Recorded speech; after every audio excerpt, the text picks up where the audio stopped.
The storm had no mercy that night. Rain pelted the tin rooftops like bullets from the sky, lightning cracked like nature's angry whip, and the town of Westville tucked itself into silence, waiting for the chaos to pass.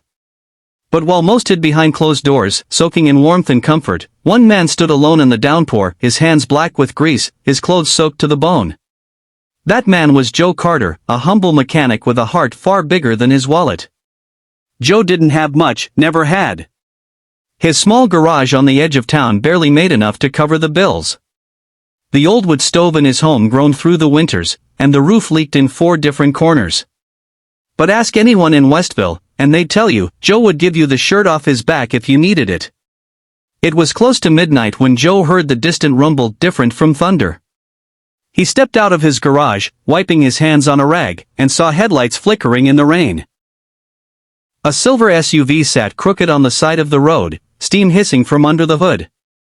Inside, a woman sat, clearly frightened, her hands gripping the wheel, her face illuminated by a dim phone screen.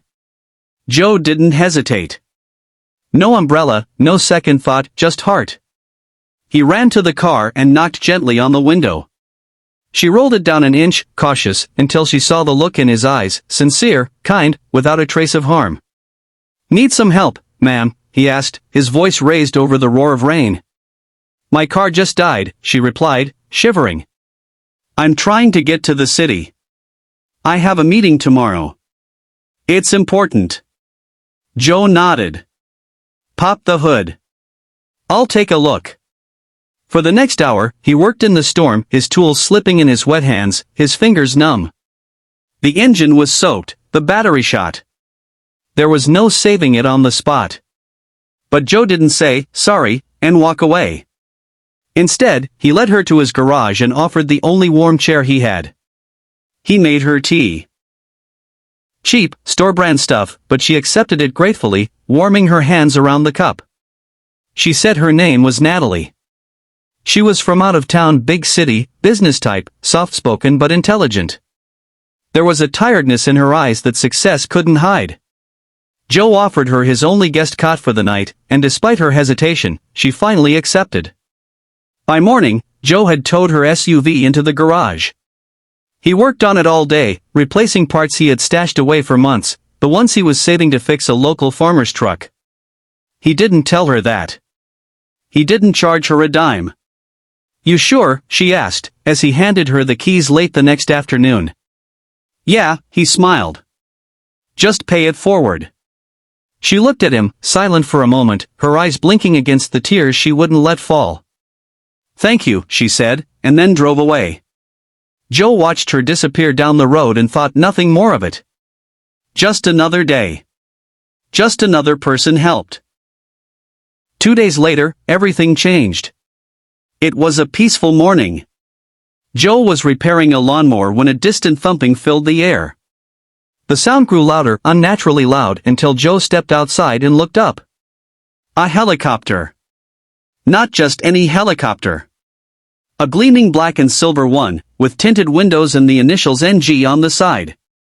Joe stood frozen as it slowly descended right in the empty field across from his house. The wind from the blades blew dust and leaves into a frenzy. The door slid open. And out stepped Natalie. But this time, she wasn't just a woman stranded in a storm. She was dressed in a sharp suit, flanked by 2 others, and wearing a different kind of smile. A smile full of purpose. "Joe," she said, walking up to him. "I never told you what I do, did I?" He shook his head, stunned. "I'm the founder of a national company that invests in small businesses. I was on my way to finalize a deal worth millions when my car broke down. You saved me that night. Not just from the storm, but from losing something vital. And more than that, you reminded me of something I'd forgotten, the importance of kindness without expectation." Joe swallowed hard. "I just did what anyone should do." "No, Joe," she said gently, "you did what few would do." She stepped aside, and one of her assistants approached with a thick folder. "I'd like to invest in your garage, Joe. Give it a full rebuild. New tools, a proper waiting area, staff, advertising, whatever you need. No strings attached." Just one condition, keep being you. Joe's hands trembled as he took the folder. It was all real. The figures, the legal stamps. Everything. Tears welled in his eyes, and he laughed, a deep, emotional laugh that came from somewhere far inside, a place long buried under years of hardship and quiet sacrifice. And as the helicopter lifted off again, the town of Westville watched from a distance, amazed. That day, Joe's garage became more than just a place for fixing engines.